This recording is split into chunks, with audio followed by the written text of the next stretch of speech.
Vamos a presentar la lección 9, conclusión de la instrucción y preparación del juicio oral. Prácticamente en todos los procesos penales podemos distinguir claramente dos grandes fases.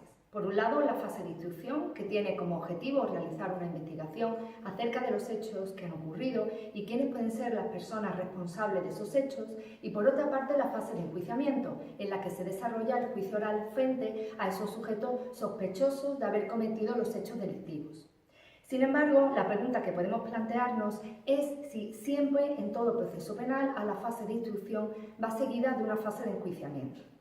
La respuesta es no, porque para poder pasar a la fase de enjuiciamiento es necesario que se den tres presupuestos. En primer lugar, que el hecho sea constitutivo de delito, es decir, que el hecho ocurrido pueda subsumirse en alguna categoría delictiva prevista en el Código Penal.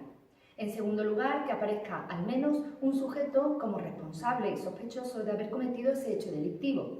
Pero esa sospecha no puede ser una mera sospecha sin más, sino que tiene que haber un indicio racional de que ese sujeto ha sido quien verdaderamente ha cometido ese delito. Para ello, el juez de instrucción tendrá que realizar la denominada imputación formal.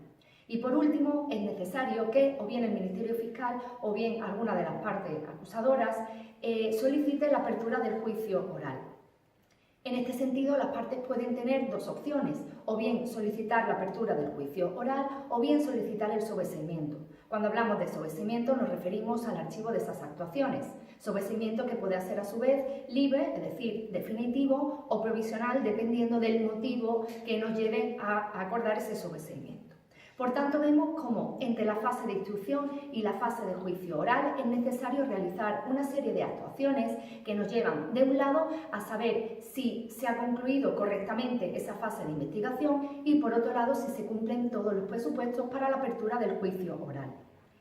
Suponiendo que se den todos esos presupuestos de apertura de la fase del juicio oral, corresponde ya a las partes acusadoras determinar cuál es su acusación concreta frente a los sujetos que entienden responsables. Eso se hace a través de los denominados escritos de calificación provisional o escritos de acusación.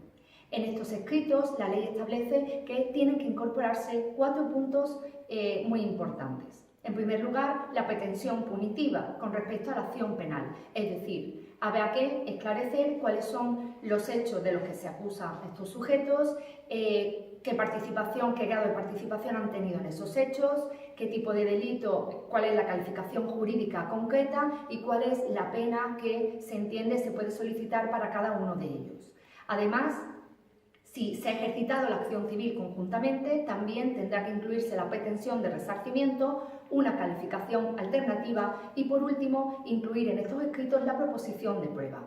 Presentados estos escritos de acusación, corresponde a los acusados presentar su escrito de defensa. En este sentido, el acusado podrá o bien conformarse con lo que se solicita en alguno o algunos de estos escritos o bien oponerse a los mismos, manteniendo la misma estructura con respecto a los puntos que deben incluirse.